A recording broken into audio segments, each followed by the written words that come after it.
En realidad solamente quiero agradecer esta afortunada combinación entre el Tecnológico de Monterrey y el Museo de Historia, o mejor dicho, los 3 museos de historia. Así que, en primer lugar, quiero darle las gracias a Ana Laura Santamaría, gran coordinadora, propulsora de este evento, y a la doctora Estela Rodríguez, ambas del Tecnológico de Monterrey. Y aquí, pues, a mi amigo, director de este museo,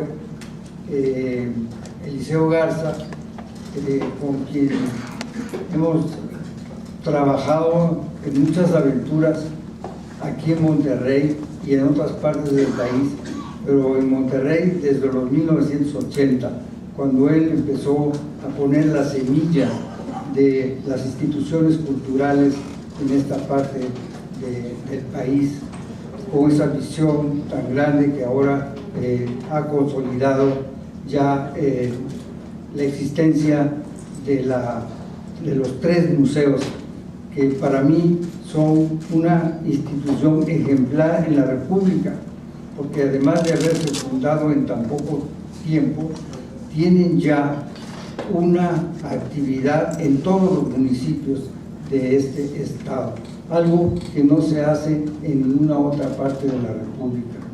Y siendo tan joven, pues esto creo yo es una aportación importante en Nuevo León a la conservación del patrimonio histórico nacional. Pues bien, inmediatamente voy a decir algunas palabras, porque no necesita, acerca del ministro José Ramón Cosío. Él es doctor por la Universidad Complutense de Madrid. Ha recibido ya importantes reconocimientos, entre los que voy a mencionar solo unos cuantos. Primero, el Premio Nacional de Investigación en 1998, el Premio Nacional de Ciencias y Artes en el año de 2009 y el Premio Nacional Malinali hace poco, en 2011. Es jurista distinguido, presidente del Centro de Derecho de la Universidad de Houston. Actualmente se desempeña como ministro de la Suprema Corte de Justicia de la Nación y es también profesor de Derecho Constitucional en el ITAM y editor de la sección Salud y Derecho de la Gaceta Médica de México, y además columnista del Universal, además de ser miembro de importantes instituciones académicas, científicas y profesionales. Con ustedes, el doctor José Ramón Cosío.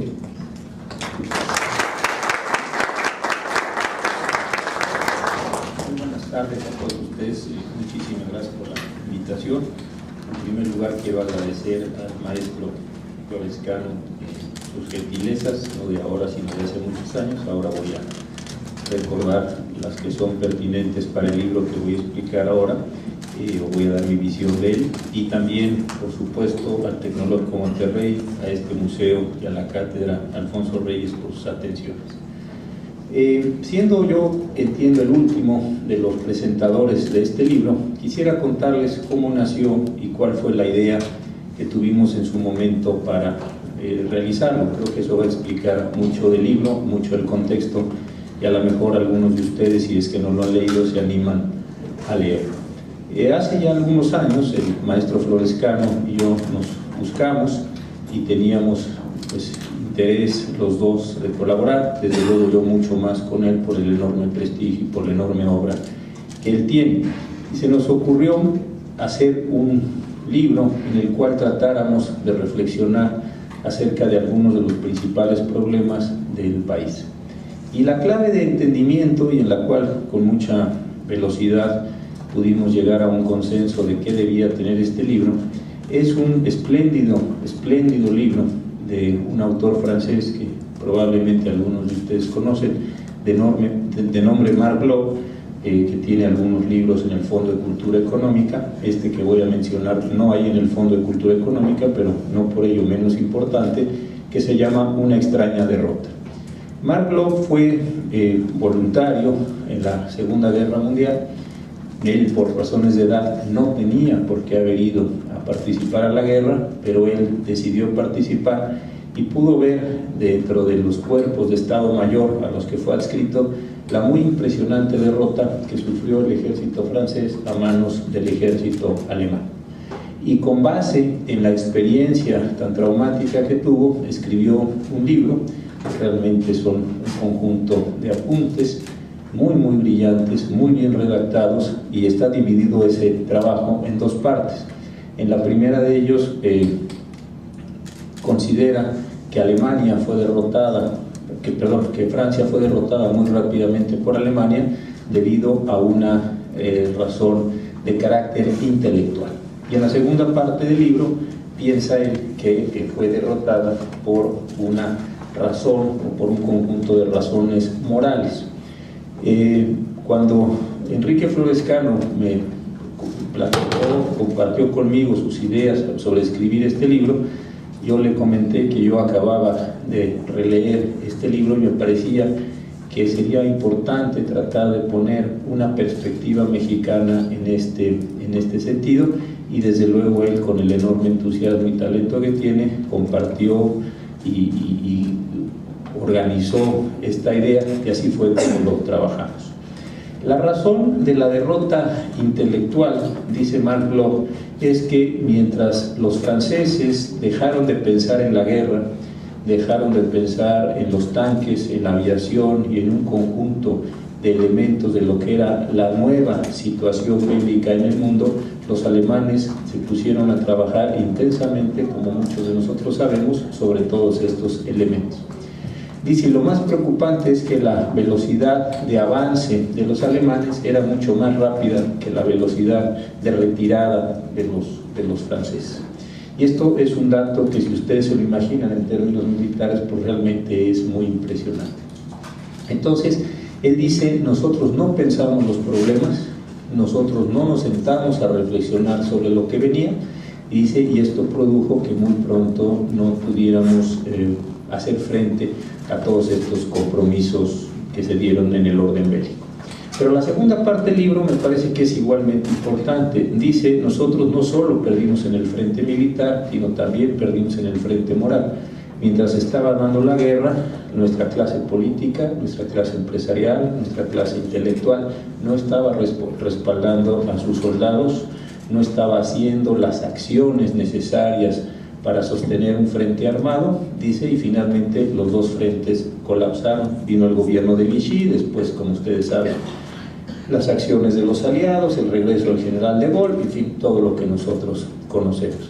Y esto yo creo que fue uno de los elementos claves cuando empezamos a pensar en el libro e invitar a los muy distinguidos académicos, intelectuales, profesionales que participaron en él.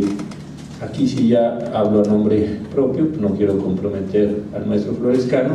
A mí me parece que en el país hemos estado viviendo o estamos viviendo una derrota que puede tener toda proporción guardada. No quiero hacer una copia exacta porque sería francamente ridículo de mi parte, pero sí creo que estamos viviendo en muchos aspectos de la vida nacional dos derrotas muy semejantes a las que designaba o las que describía Bloch. Por una parte, creo que sí hay una derrota intelectual, creo que no hemos pensado mucho de los problemas que tenemos enfrente, creo que nos está faltando realmente salirnos de la inercia, salirnos del corto plazo, salirnos de los lugares comunes, de la trivialidad de muchos temas, para tratar de construir. Primero, pensar los problemas en una dimensión un poco más amplia que la cotidianeidad, y después tratar de pensar algún tipo de soluciones en este mismo sentido. Hace pocos días vi una serie, un cortometraje en una entrevista de McNamara, que seguramente muchos de ustedes recuerdan como secretario de guerra de los presidentes Kennedy y Johnson. Me impresionó muchísimo la grabación, el cortometraje. Debe durar cerca de 2 horas, y McNamara en un acto de enorme candidez, me parece a mí, candidez en el sentido anglosajón, dice: no sabíamos a dónde nos metimos, no sabíamos qué estábamos haciendo, no teníamos la información relevante para ello, y esto entendí que era la explicación de un libro amplio que salió hace algunos años, que se llama En Retrospectiva, y que yo leí este verano, y me impresionó muchísimo el libro. ¿Por qué? Porque él realmente describe que tanto el presidente Eisenhower como el presidente Kennedy como el presidente Johnson, el conjunto del staff de Estado Mayor de Estados Unidos, etcétera, no tenían mucha idea en qué se estaban metiendo, no tenían información precisa de qué es lo que estaban haciendo, por qué seguían cada vez involucrándose más en la guerra, hasta que pasó el desastre que pues todos nosotros conocemos, ¿no? Yo tengo la impresión de que en muchos problemas nacionales estamos en este mismo sentido, metiéndonos en cosas que ni siquiera acabamos de comprender, y a veces con soluciones muy simples para la complejidad de los problemas que estamos teniendo. Esto, insisto, como una primera parte. Y la segunda parte, en la derrota moral, también me parece que estamos en una situación en parte semejante, o en mucho semejante, no me atrevería yo a calificarla, a la que describía ahí Mark Bloch. Creo que no hay un compromiso nacional con muchos de los problemas complejos que estamos viviendo. Creo que estamos perdiendo muchísimo tiempo en muchas cosas serias, y esto me parece que fueron dos claves en este sentido. Teniendo en cuenta algo como lo que acabo de describir, es entonces que el maestro Florescano y yo nos dimos a la tarea de convocar a un conjunto de personas, especialistas desde luego en los temas que están planteados en el libro, pidiéndole a cada uno de ellos que hicieran una reflexión sobre distintos temas nacionales. Y cuando me hicieron esta muy amable invitación para estar esta tarde aquí con ustedes a hablar del libro, yo creo que elegimos muy bien los temas que están allí planteados. Aquí está Genaro Villamil con el tema de telecomunicaciones, que lo escribió hace un tiempo, pero creo que lo que dijo para el libro es absolutamente vigente. Está la maestra Puga, que también escribió para el libro sobre los empresarios en nuestro país. Creo que lo que dijo, lo que describió, sus correlaciones, la falta de información que tenemos respecto a qué son, quiénes son, qué grupos integran, cómo se mueven, etcétera, es completamente vigente. También está aquí entre los autores Marco Fernández, quien escribió en un tema que lleva ya varios meses, cada quien tendrá su consideración sobre el tema, respecto a la educación en el país, y así sucesivamente fuimos explorando a través de este grupo de personas los temas que están allí señalados. Creo que el libro, de verdad, no por haber tenido la oportunidad de participar con él y sobre todo por haber iniciado una muy agradable y muy, para mí, importante relación con Enrique Florescano, no solo es importante por estas razones, por estas reflexiones, sino porque creo que nos abre a todos algunas perspectivas serias, me parece a mí, bien tratadas, acerca de estos problemas que siguen estando ahí y que creo que desafortunadamente como problemas, no como soluciones, van a seguirnos acompañando en estos tiempos que van a correr en los próximos años. Sí, creo que el libro es importante como un señalamiento de una perspectiva, como una identificación de problemas, a lo mejor también como un planteamiento de soluciones. Y yo sigo creyendo que el elemento central que nos permitió convocarnos, que es esta idea de que puede haber una derrota intelectual por no haber sabido ver los problemas y mucho menos identificar cómo atacarlos seriamente, y por una especie de molicie y moral, una especie de dejadez para no atacar los mismos problemas con entusiasmo, con alegría, con compromiso, creo que siguen siendo dos referentes muy válidos del libro 2 años después de haberse publicado. Ojalá que ustedes tengan la oportunidad de leerlo, y ojalá que también puedan a su vez compartir algunas de estas reflexiones, no solo sobre los problemas intelectuales, sino también sobre la falta de compromiso de mucho de lo que estamos haciendo en nuestro país para atacar esos y otros problemas que tenemos enfrente. Yo con esta muy breve presentación concluiría. Muchas gracias.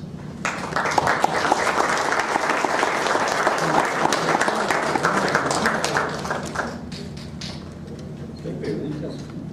No sé si cuál sea el estilo de la casa, pero si alguien quiere comentar algo.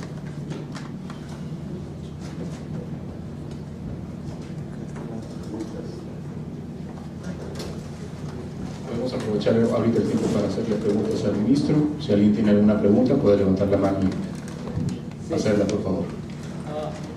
Ministro, buenas noches ya. Mi pregunta es, hablaba de que hay ciertos temas que todavía como sociedad no hemos pensado en su debida trascendencia y su debida importancia. ¿Nos podría decir algunos de esos temas que cree que nos falta pensar?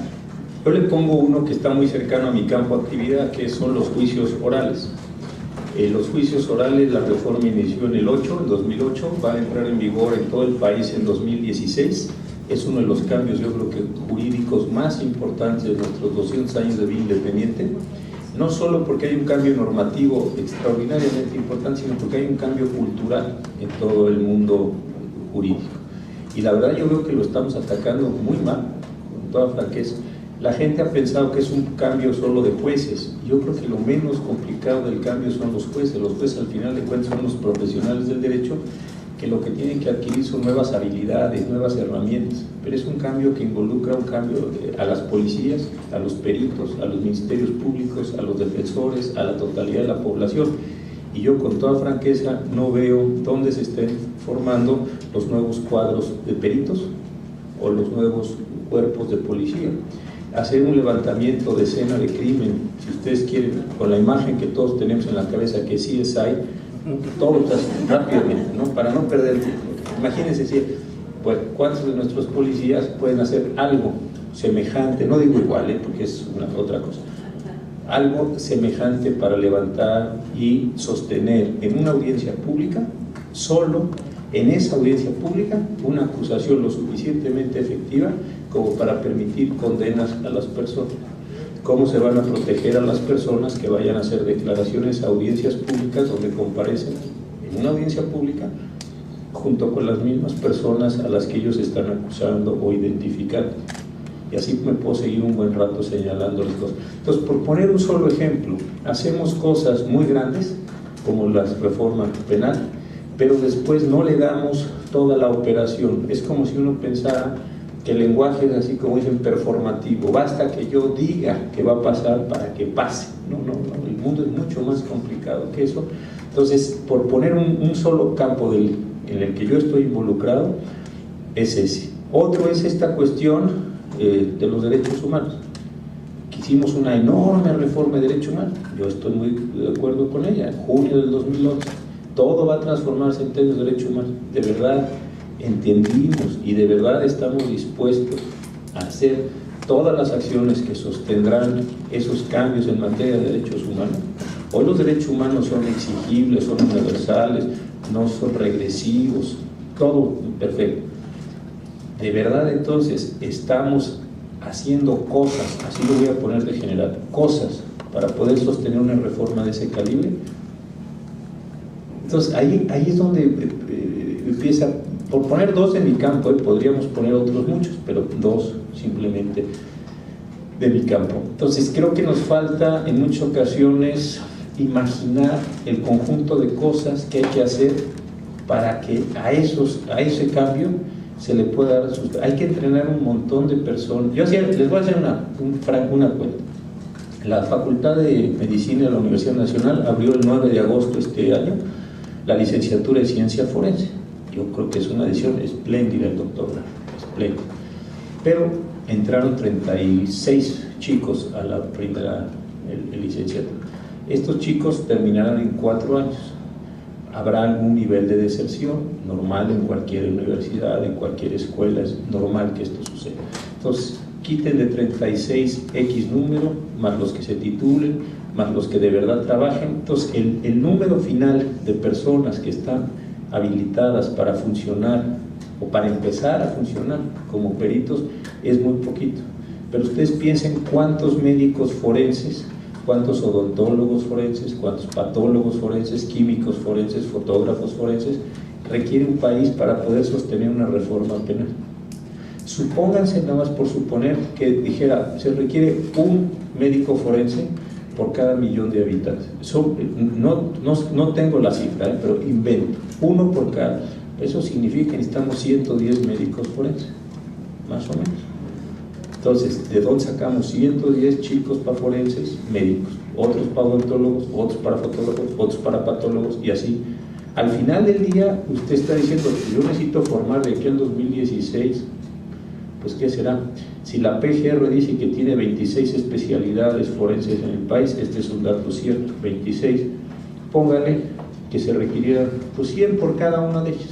Vamos a ver, son 2.600 personas, ¿no? ¿Dónde, cómo, cuánto cuesta formar, cómo las entreno, cómo las pongo?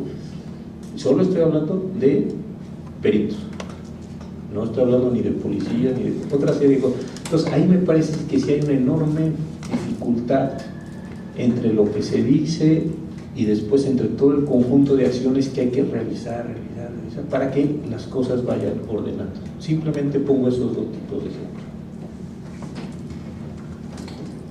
Maestro Cosío, una analogía esta de entre México y Francia en la nota moral me parece muy acertada y muy propia, porque tenemos años de estar diagnosticando los problemas del país. Todo el mundo asegura que somos un país sobrediagnosticado, todos sabemos cuáles son los problemas, pero no avanzamos mucho en las soluciones. Y entonces esto parecería una derrota intelectual de los pensantes mexicanos, de donde estén y cuantos sean. ¿Qué posibilidades? ¿No crees tú que estás muy... Igual que en Francia, México tiene un arraigo demasiado fuerte a las tradiciones? El cambio parece ser muy difícil porque respetamos demasiado la historia y el pasado y lo veneramos en demasía, y aquí el maestro Florescano ha trabajado eso muchísimos años. ¿No será un obstáculo este arraigo a la tradición para el cambio?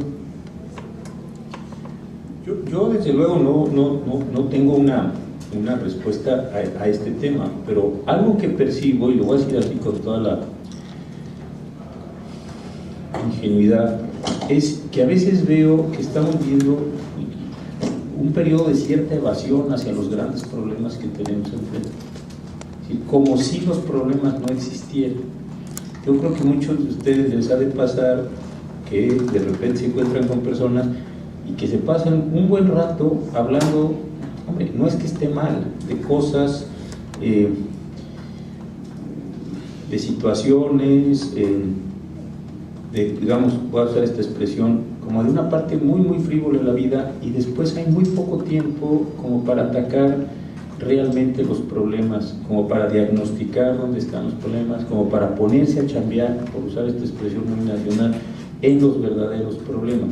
Yo creo que las tradiciones sí nos arraigan, pero al mismo tiempo creo que no solo es un problema de tradición, sino mi impresión es que es un problema como de una falta de compromiso con lo que uno está haciendo. Igual voy a decir, este señor vino aquí a tirarse una prédica casi de catecismo, pero a veces esa impresión tengo en esta situación, como que estamos evadidos, voy a usar esta expresión general, de la realidad. No sé si es tan dura la realidad para muchas personas, o la realidad está sobrepasando tantos elementos, tantas situaciones, pero a veces yo lo que percibo es como esa evasión de las cosas. Y también algo que puedo percibir es como una falta de profesionalismo. No sé si esto es justo para todos los casos y para todas las situaciones, pero la gente luego habla de muchas cosas respecto a las cuales tiene muy poco conocimiento. Eso también yo lo veo. Hay una enorme cantidad de opinadores que hablan de todo, absolutamente todo, de inflaciones, de nuevo. Y uno dice, ¿con qué? ¿Con base en qué? ¿Dónde está el estudio de qué? ¿Quién está relacionado con qué? ¿Qué es causa de qué? Ahí hay una parte que a mí me parece que se ha constituido un conjunto de reflexiones de verdad muy abiertas sobre ese tipo de temas, sin precisar, sin sentarse como a medir, sin sentarse a calificar, a encontrar una especie de causalidades en las cosas, ¿no? ¿Qué está relacionado con qué cosas hay que hacer para que pasen otro cierto tipo de cosas? En fin, yo ahí veo esta cuestión muy personal.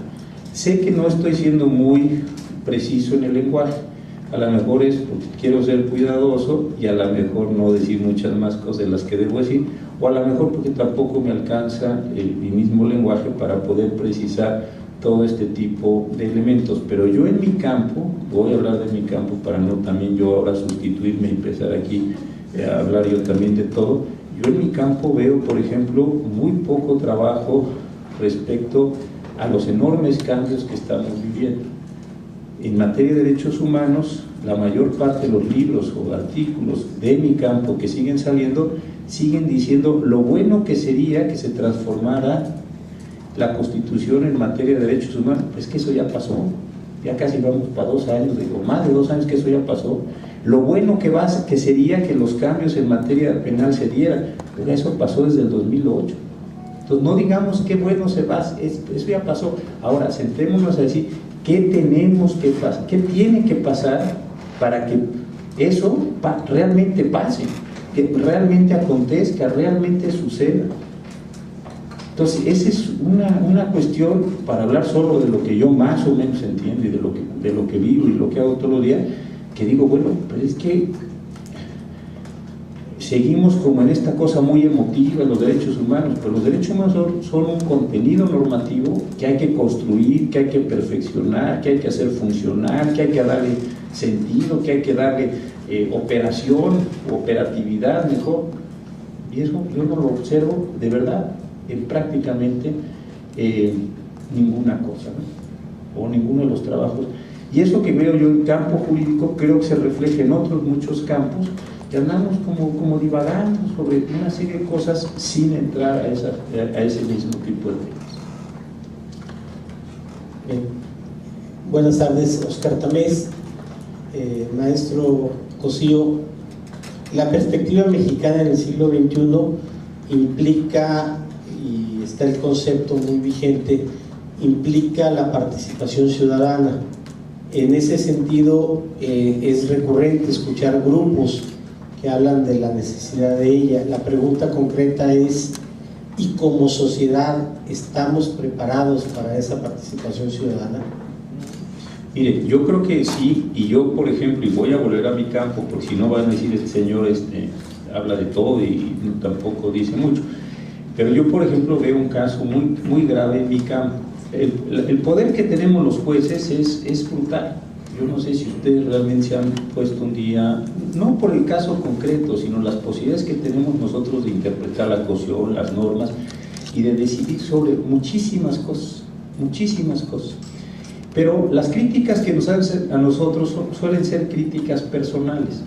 Y la verdad, después de un tiempo bastante infructuoso, los ministros de la Corte ganan mucho, pues a lo mejor.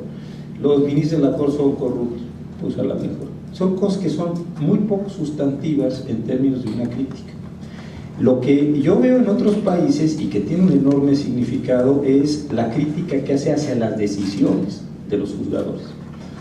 Si usted abre cualquier revista, cualquiera de las revistas de cualquier universidad, digamos de Harvard o de Yale o de Stanford, de la que usted quiera, de las norteamericanas o de las inglesas o las francesas, las revistas jurídicas importantes empiezan siempre, o si no empiezan, tienen una sección, y tal vez es la sección más importante, con críticas muy buenas a las decisiones de la Suprema Corte, muy buenas. La Corte dijo esto, críticas hechas por pares o críticas hechas por personas que entienden la implicación económica o sociológica, etcétera, de la Suprema Corte. Entonces hay un diálogo muy robusto entre la sociedad, las comunidades y la Suprema Corte. Nosotros no lo tenemos. Yo, salvo la revista Cuestiones Constitucionales del Instituto de Investigaciones Jurídicas algo que se empieza a hacer, en nexos en la página del juego de la Suprema Corte y poco más que eso. No hay una crítica a las decisiones. Entonces ahí uno sí se da cuenta que la sociedad le está otorgando un enorme grado de discrecionalidad a los jueces. Porque yo insisto, que me digan que yo gano mucho, pues puede ser que sí o puede ser que no. Si yo trabajara en un despacho fuera, ganaría mucho más de lo que gano que trabajando en la Suprema Corte de Justicia. Eso es una obviedad por el rango de los puestos. No es verdad, o sí es verdad, es algo muy contingente en este sentido. Pero lo que sí tiene mucho sentido es cómo se va acotando en un diálogo profesional, no en un diálogo de insultos y de tonterías, la decisión de la Suprema Corte. ¿Por qué el ministro A en el asunto votó así y después en un asunto igual o muy semejante cambió el voto? ¿Quiénes eran los actores? ¿Qué partes estaban involucradas? ¿Qué sucedía con eso? Esa es una parte fuertísima. Había en el New York Times una señora de nombre Linda Greenhouse, que era una espléndida periodista. Le tenían más miedo la Suprema Corte, todos los ministros de la Suprema, a ella que a cualquier otra persona. ¿Por qué? Porque les llevaba el récord de todo lo que iban votando, sabían que sí, que no, cuándo sí, cuándo no. Era muy impresionante, podía predecir votaciones, digamos, si las cosas se mantenían razonablemente igual.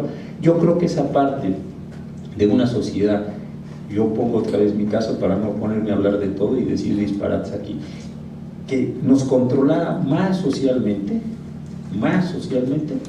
no la tenemos.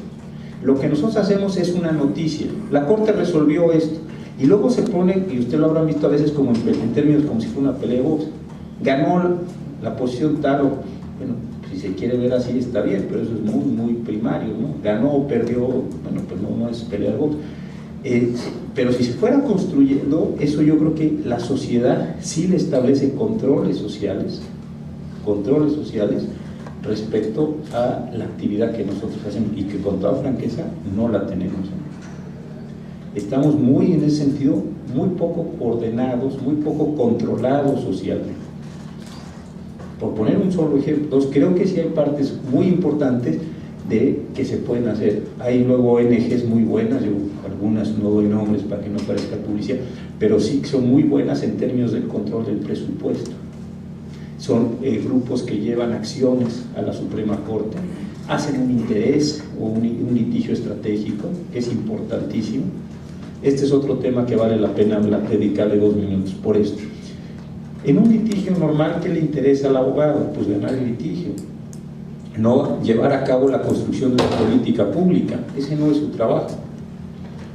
Si me dicen que el propósito para el que se me contrata es para sacar a un inquilino moroso, etcétera, pues mi trabajo es sacar al inquilino moroso, no buscar una sentencia que le dé un significado distinto a todas las operaciones de arrendamiento o de contratos que se van a dar en el futuro. Ese en principio no es mi trabajo, mi honorario no está definido por eso. Yo soy un profesional pues, que vive y cobra y listo.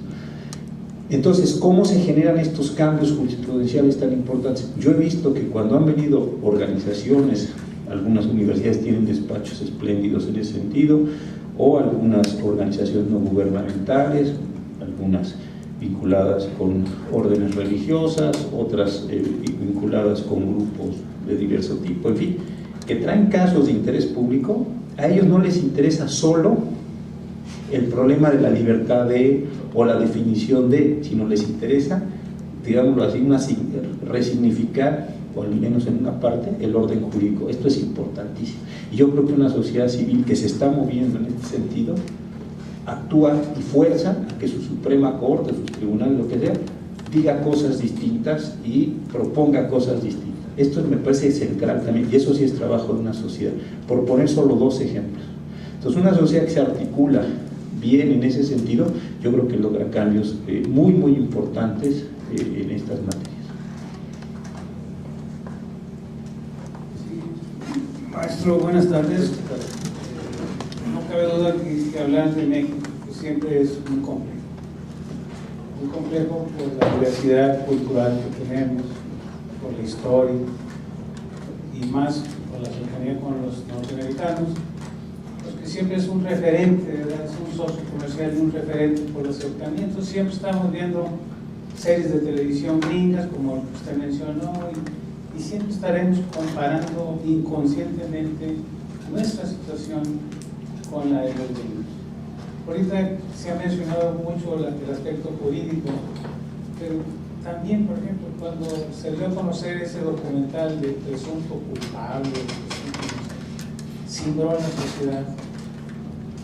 Cuando se dio a conocer el caso del señor Góngora, cimbró a la sociedad.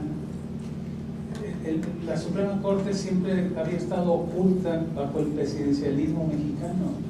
Realmente hablar de justicia en México parecía como hablar en chino. Entonces todo el mundo sabemos que pues, la justicia en México está por los suelos.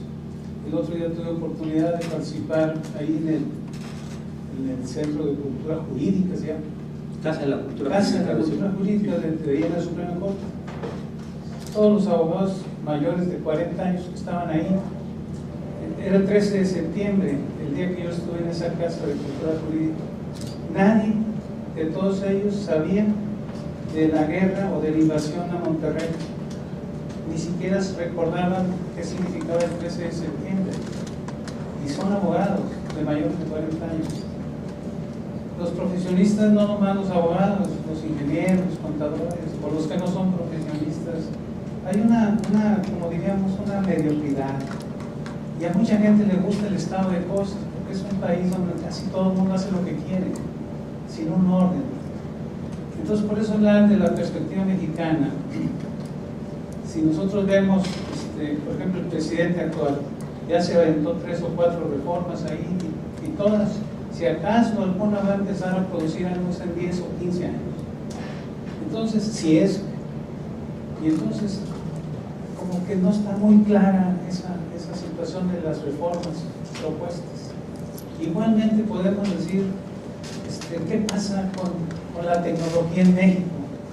Vemos, México exporta, salen $1,000 millones diariamente hacia el extranjero, $1,000 millones. También entran $1,000 millones. Es decir, hay una capacidad de producción muy fuerte aquí en el país. Pero algo sucede en la sociedad que no tenemos tecnología, no sabemos hacer las cosas, somos maquiladores.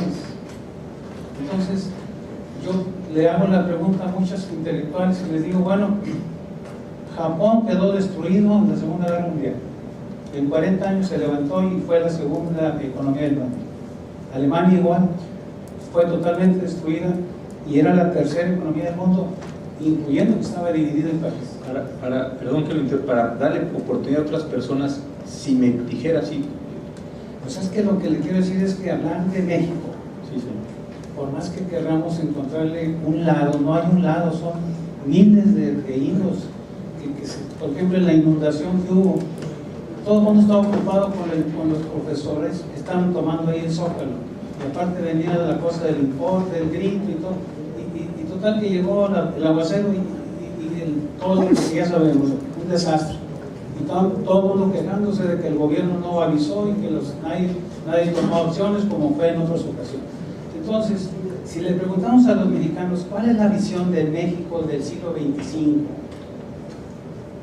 no sabemos a dónde vamos, no sabemos qué queremos, y luego todo el mundo esperando que llegue un cuate ahí al gobierno y que venga con una varita mágica a solucionar el problema. China, usted lo sabe, maestro, se convirtió ya en la segunda economía del mundo, sí. Pero ellos dicen que ser chinos significa trabajo y esfuerzo. 99% de su vida es esfuerzo, es trabajo. Aquí el 90% es relajo. Disculpe que lo voy a interrumpir. ¿Podría hacer nada más la pregunta para ayudar a participación a la gente? No, le agradezco. La idea, mire, y creo que se refiere usted más a lo que yo estoy diciendo, sobre todo la idea del libro. La idea del libro fue juntar a un grupo de personas. Tuvimos la oportunidad de presentar esto en un coloquio de otoño en la Universidad Veracruzana, allí que tiene su sede en Jalapa, y bueno, presentar una visión de hacia dónde creemos nosotros que se debe encaminar esto. Yo en concreto escribí un artículo sobre los jueces. Yo le cuento lo que yo escribí. Además de que el maestro Florescano y yo hicimos la presentación del libro, yo tomé una cuestión que le llamé los jueces y la crisis de la justicia.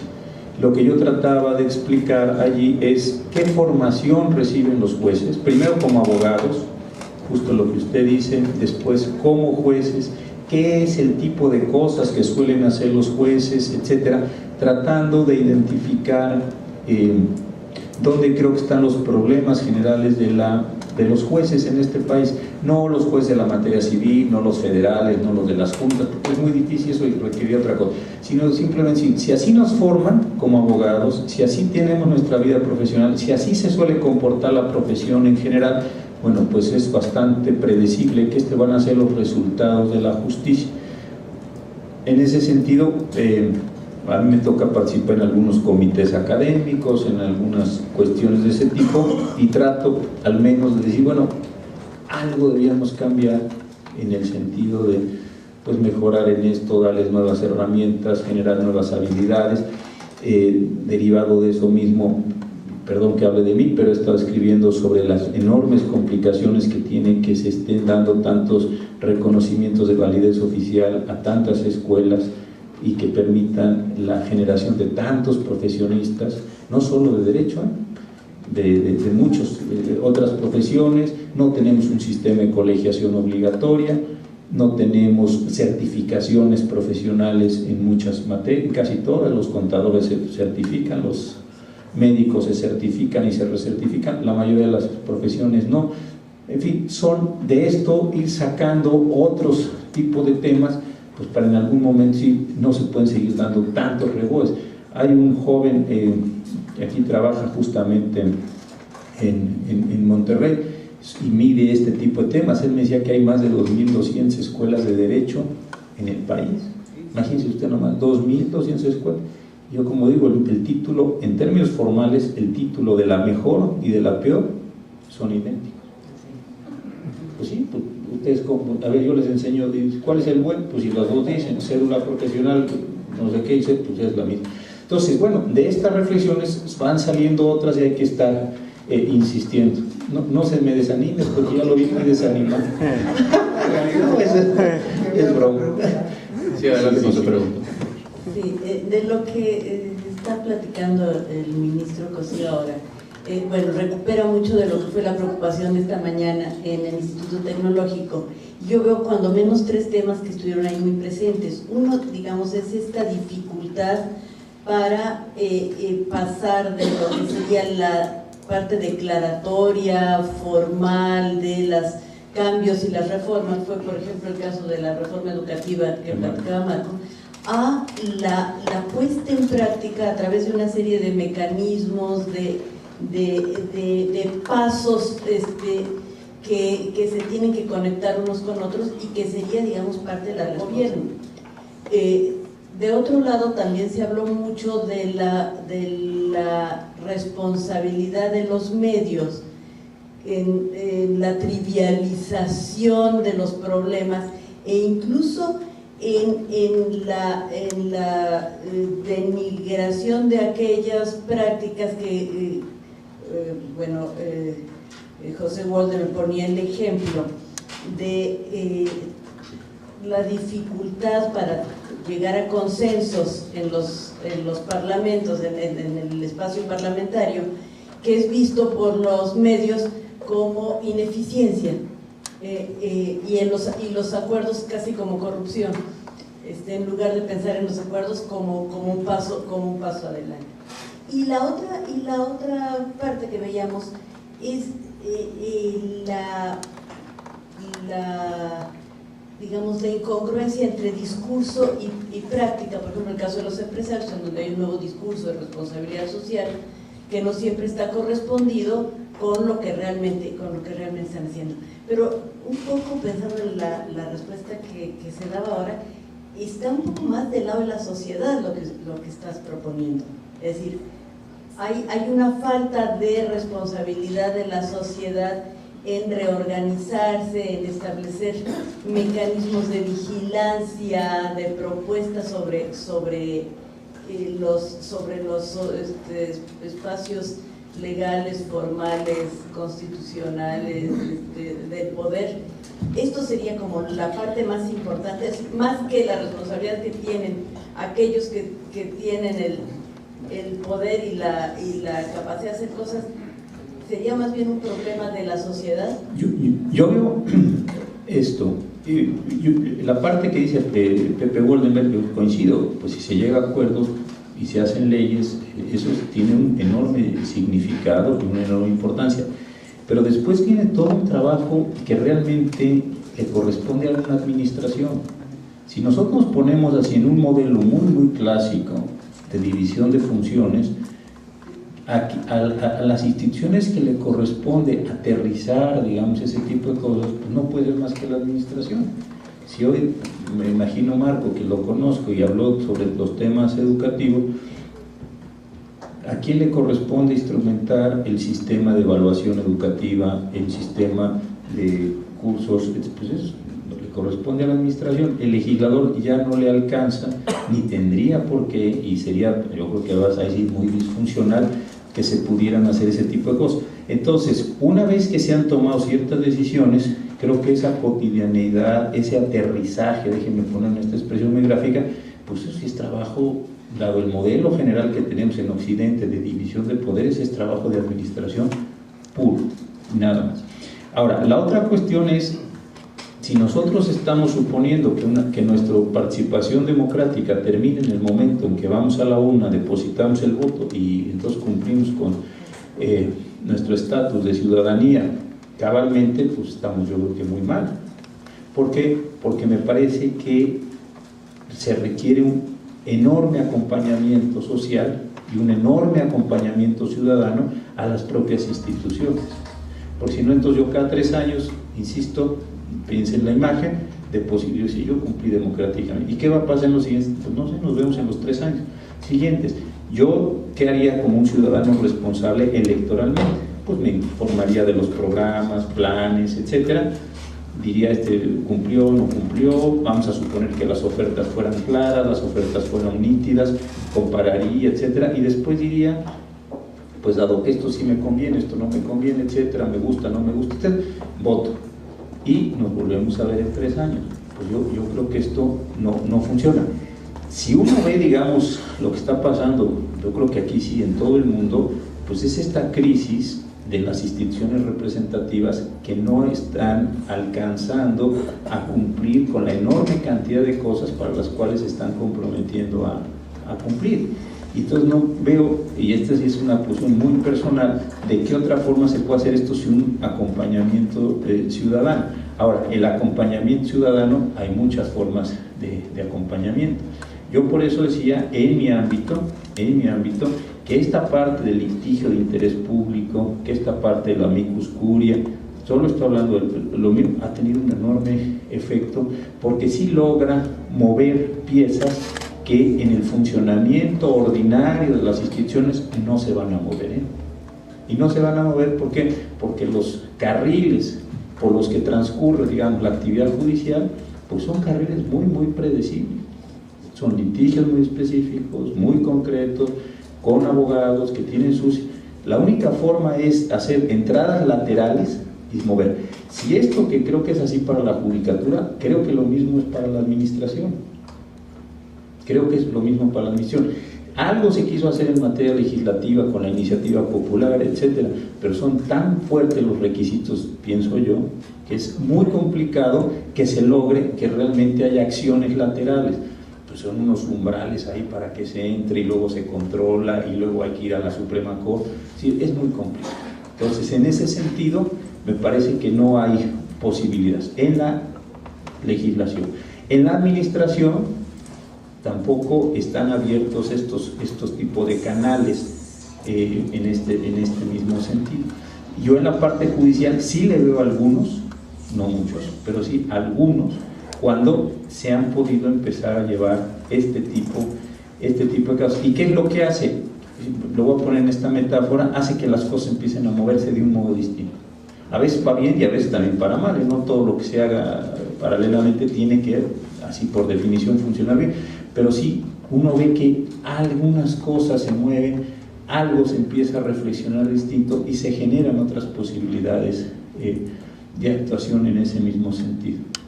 Pero yo creo que mucho de lo que se tiene que hacer es función administrativa. No estoy hablando de ninguno en particular, puede ser desde una presidencia municipal, el gobierno de un estado, la presidencia. Es chamba, de verdad es que uno dice, pues esto es administración pura, no tiene nada que ver ya con política. La decisión política está tomada y decidida si queremos el sistema representativo. Lo otro es, usted quiere tener un registro de personas desaparecidas, pues eso es trabajo administrativo, con toda franqueza. Hay que contar bien, hay que identificar. Esa es administración, así, primer curso de administración. Queremos que el agua, pues eso es administración, pero ya no es política. Como que si todo lo viéramos en términos de política, siempre estamos en la negociación. ¿No? Hay momentos en que se decidió, y para eso hubo consensos, que es lo que dice Pepe. Se decidió, se votó, y hay que entrar en procesos de ejecución, pero yo creo que bajo una racionalidad completamente diferencial, porque si también vamos a estar negociando cada una de las cosas, entonces aquello tiene me parece una muy grave contaminación, y nunca va a llegar aquello a un aterrizaje, ¿no? Como que también hay una pérdida del sentido de la legitimidad. Yo estoy aquí, ¿por qué? Porque me nombraron. ¿Quién? Pues los representantes. Y una vez que estoy sentado en esta silla, me siento autorizado a hacer cosas. Yo, por ejemplo, lo puedo decir por el caso de los ministros. Oiga, a mí me propuso el presidente de la República en una terna, tuve los votos necesarios. Yo me siento legitimado para interpretar la Constitución. Usted dice muchos disparates, a lo mejor sí, pero yo legitimado estoy para estar en ese. Me arrasan en las votaciones, o yo los arraso, o yo convoco, pero a mí no me da pena, como decir, hijo, me siento como carente de legitimación para decir cosas. Pues yo, dentro del sistema democrático de mi país, cumplí satisfactoriamente lo que el sistema decía. No sé si me estoy explicando, pero ahí hay otra parte que también nos enredamos, nos tropezamos, como que tenemos que pedir, ¿por qué? En fin.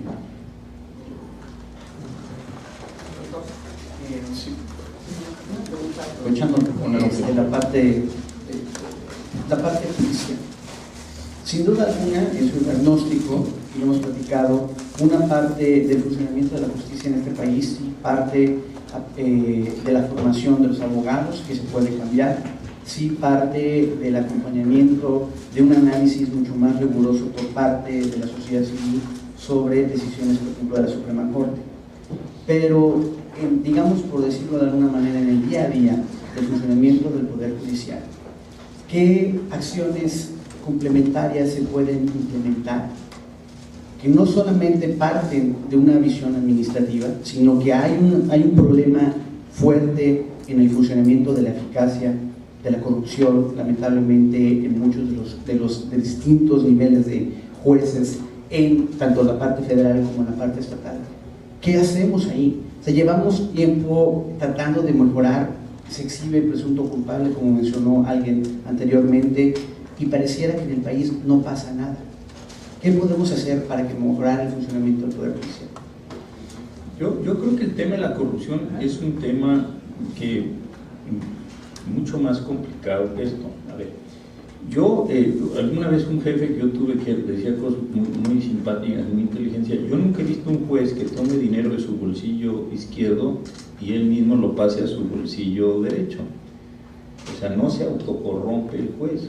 El juez se corrompe en razón, obviamente no quiero decir, no lo estoy justificando ni estoy diciendo que esté bien, eso quiero que quede claro.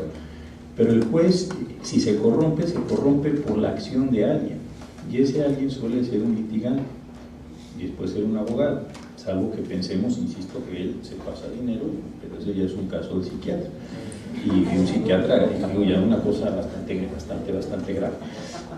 Pero si no ese es el caso, entonces es una cadena muy complicada de cosas. ¿Por qué? Porque el juez, vamos a pensar que se corrompe. ¿Quién lo corrompe? Lo corrompe un abogado, que es la persona que media entre una sociedad y ese juez. Entonces, ese es el que lo corrompe. Ahora, del otro lado de la sociedad, ¿qué está? Una sociedad que quiere tener un abogado, lo voy a decir en el argot, muy perro, mi abogado es muy perro. nunca ha perdido un caso. ¿Cómo le hace? No sé, pero es perrísimo. Entonces la sociedad también está dispuesta a diferenciar en el mercado de los abogados a los muy perros, a los perros y a los poco perros y a los que no son perros, para poner una escala así descendente. Entonces hay todo un proceso mucho más complicado que el juez visto ahí como un sátrapa así absoluto, donde exige a todo el mundo que se le aparece por ahí mordidas. Entonces el proceso, la mecánica yo esto es lo que trato de contar en ese artículo, es mucho más sofisticada que en este caso. Y creo que todos los que van participando en la escala, salvo probablemente el juez, encuentran una justificación. El que está en un gran problema y quiere salir de su problema, va a decir, pues esas son las reglas del juego, yo no las puse, yo no las hago, yo simplemente me encuentro que ese es el juego y juego con las reglas del juego. El abogado dice lo mismo, yo no soy un hombre malo, yo no soy un hombre perverso, yo no soy un cínico, no, yo soy una persona que hace lo necesario para salvaguardar los intereses de su cliente. Entonces todo el mundo va encontrando un conjunto de justificaciones a efecto de trasladarle, si es que alguna culpa o duda moral podían tener, irla trasladando e irla repartiendo de forma tal que al final me parece que el juego se equilibra. Yo creo que esto es lo muy peligroso, de verdad, lo muy peligroso del juego. Ahora, ¿qué es lo que al final debe? Por eso es tan importante la posición del juez, porque si el juez no se presta al hecho, entonces el juego se desbarata. Como pasa en cualquier juego donde hay un árbitro, cualquier juego, fútbol, da igual, el juego que ustedes quieran, que se desbarata. Pero el problema es que es una situación mucho más endémica, mucho más compleja de lo que nosotros pensamos. Porque si el juez entrara a los litigantes y los amenazara para que les dieran, pues eso sí sería una situación franca, y así no opera la corrupción en las descripciones que hay en este país y en otros muchos lugares que se dan en el caso. Entonces, yo creo que es un problema súper complicado en ese sentido. Eso explica muchas otras cosas que pueden ser muy disfuncionales. Es muy disfuncional que las autoridades judiciales del Estado de Nuevo León no tengan la última palabra sobre el derecho de Nuevo León, sino que tengan que ir a un tribunal colegiado de circuito, que es un órgano federal, y de ahí ir a la Suprema Corte de Justicia. Es disfuncional, es totalmente disfuncional. ¿Por qué? Porque ustedes en realidad tienen 4 instancias muy caras en términos presupuestales, por salarios y por todo lo que ustedes quieran. Es muy caro esto en términos sociales. ¿Pero por qué se parte? Por el sentido de la pura desconfianza. ¿Por qué? Porque como no confiamos en el de abajo, entonces el de arriba va a ser un poco, y el de arriba va a ser un poco inferior. Estamos en una situación, yo creo que muy pantanosa en este mismo sentido. Y esto me parece que refuerza con situaciones como la que yo trataba de comentar con el señor. Si tú tienes 2.200 escuelas de derecho que sacan un montón de alumnos y todos tienen el mismo estatus profesional, y no tienes colegiación, y no tienes certificación, y no tienes ningún tipo de control ético sobre las prácticas que se realizan, a mí me parece que el problema simplemente está presionando hacia peor en este sentido. Porque tienes muchos más chicos saliendo en condiciones económicas más difíciles, en cuestiones sociales ya sabemos todo lo que está pasando en el país, para que lo repetimos, y presiona muchísimo más hacia estas condiciones. Y son enormes las cantidades de muchachos, no sé con qué esperanzas de trabajo estén saliendo cotidianamente, pero esto es unas 2.200 escuelas. Una cosa, y no tiene ningún sistema de control profesional sobre esto. Y a todos se les da reboe con una enorme facilidad, satisfaciendo requisitos de verdad mínimos, tú lo conoces muy ultra mínimos, así si cabe esta expresión. Entonces sí es un problema donde esto se puede distorsionar. Ahora, ¿cuáles son las soluciones? Vamos en juicios penales para evitar lo que se decía el presunto culpable y otros hechos que se pueden dar y que se dan cotidianamente en el país. Vamos hacia mayor transparencia. ¿Cómo vamos a mayor transparencia? Con juicios orales. Estupendo.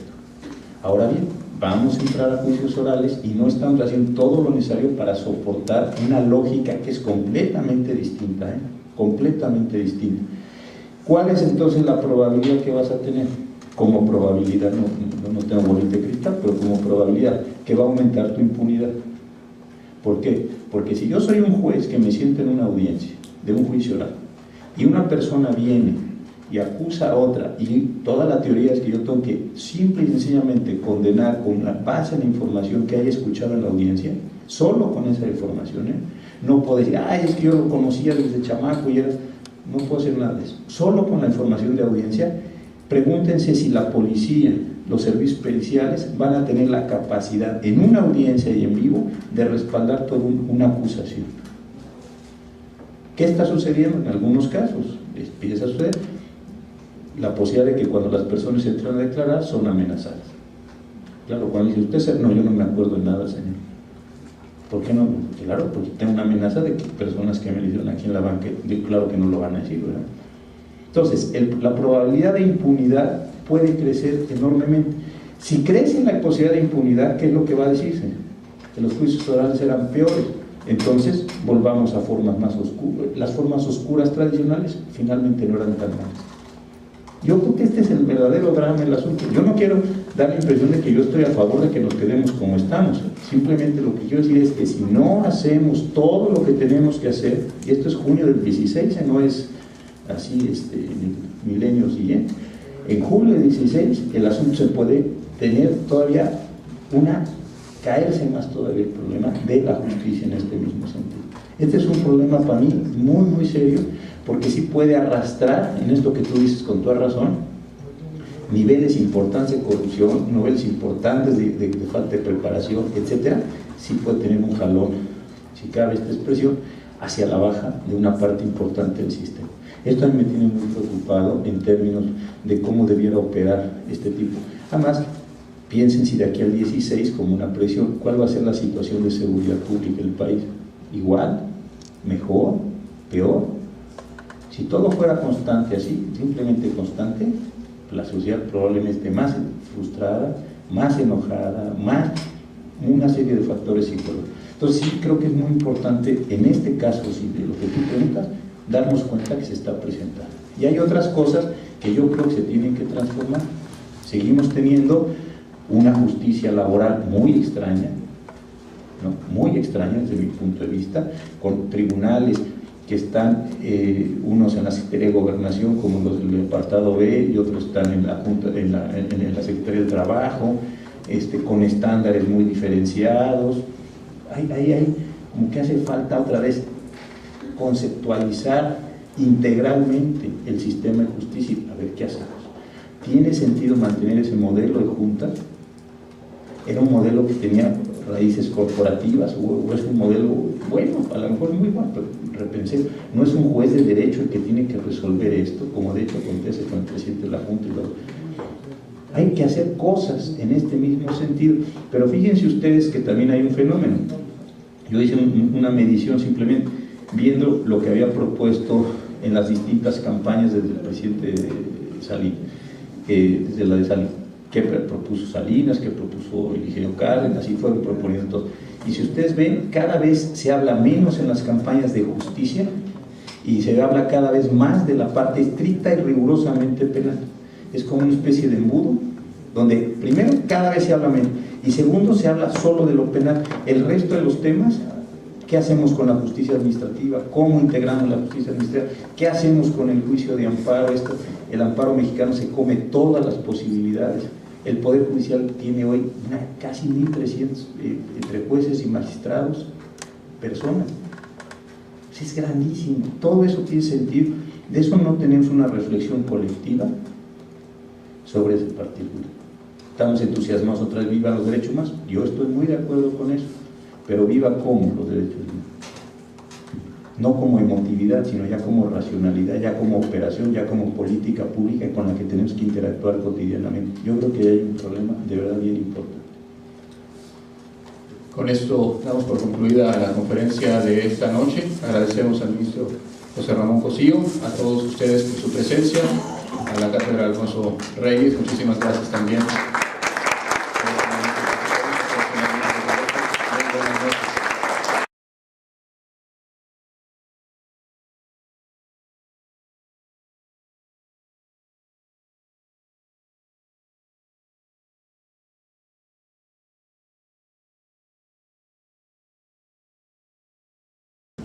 En realidad solamente quiero agradecer esta afortunada combinación entre el Tecnológico de Monterrey y el Museo de Historia, o mejor dicho, los 3 museos de historia.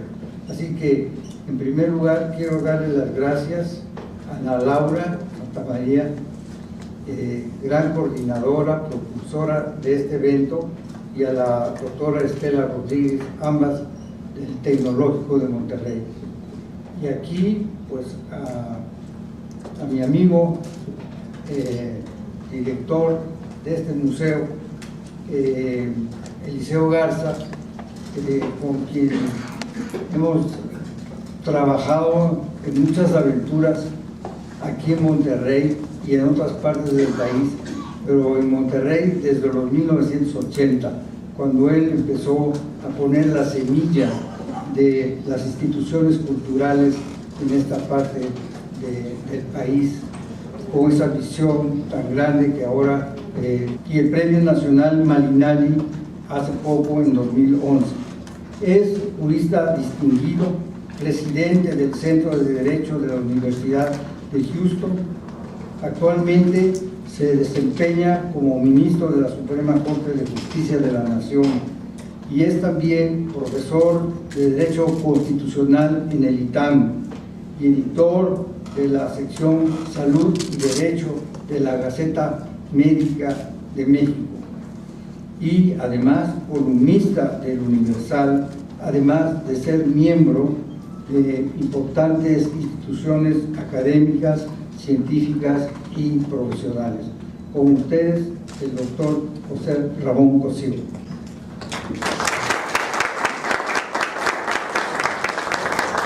Muy buenas tardes a todos ustedes y muchísimas gracias por la invitación. En primer lugar, quiero agradecer al maestro Florescano sus gentilezas, no de ahora sino de hace muchos años. Ahora voy a recordar las que son pertinentes para el libro que voy a explicar ahora. Voy a dar mi visión de él, y también, por supuesto, al Tecnológico Monterrey, a este museo y a la cátedra. Ha consolidado ya la existencia de los 3 museos, que para mí son una institución ejemplar en la República, porque además de haberse fundado en tan poco tiempo, tienen ya una actividad en todos los municipios de este estado, algo que no se hace en ninguna otra parte de la República. Y siendo tan joven, pues esto creo yo es una aportación importante de Nuevo León a la conservación del patrimonio histórico nacional. Pues bien, inmediatamente voy a decir algunas palabras, porque no necesita, acerca del ministro José Ramón Cosío. Él es doctor por la Universidad Complutense de Madrid. Ha recibido ya importantes reconocimientos, entre los que voy a mencionar solo unos cuantos. Primero, el Premio Nacional de Investigación en 1998, el Premio Nacional de Ciencias y Artes en el año de 2009. Alfonso Reyes por sus atenciones. Siendo yo, entiendo, el último de los presentadores de este libro, quisiera contarles cómo nació y cuál fue la idea que tuvimos en su momento para realizarlo. Creo que eso va a explicar mucho del libro, mucho del contexto, y a lo mejor algunos de ustedes, si es que no lo han leído, se animan a leerlo. Hace ya algunos años, el maestro Florescano y yo nos buscamos y teníamos, pues, interés los dos de colaborar, desde luego yo mucho más con él por el enorme prestigio y por la enorme obra que él tiene. Y se nos ocurrió hacer un libro en el cual tratáramos de reflexionar acerca de algunos de los principales problemas del país. Y la clave de entendimiento, y en la cual con mucha velocidad pudimos llegar a un consenso de qué debía tener este libro, es un espléndido libro de un autor francés que probablemente algunos de ustedes conocen, de nombre Marc Bloch, que tiene algunos libros en el Fondo de Cultura Económica. Este que voy a mencionar no hay en el Fondo de Cultura Económica, pero no por ello menos importante, que se llama Una extraña derrota. Marc Bloch fue voluntario en la Segunda Guerra Mundial Él, por razones de edad, no tenía por qué haber ido a participar a la guerra, pero él decidió participar y pudo ver dentro de los cuerpos de Estado Mayor a los que fue adscrito la muy impresionante derrota que sufrió el ejército francés a manos del ejército alemán. Y con base en la experiencia tan traumática que tuvo, escribió un libro, que realmente son un conjunto de apuntes muy brillantes, muy bien redactados, y está dividido ese trabajo en dos partes. En la primera de ellos considera que Alemania fue derrotada, que Francia fue derrotada muy rápidamente por Alemania debido a una razón de carácter intelectual. Y en la segunda parte del libro piensa él que fue derrotada por una razón o por un conjunto de razones morales. Cuando Enrique Flores Cano me compartió conmigo sus ideas sobre escribir este libro, yo le comenté que yo acababa de releer este libro y me parecía que sería importante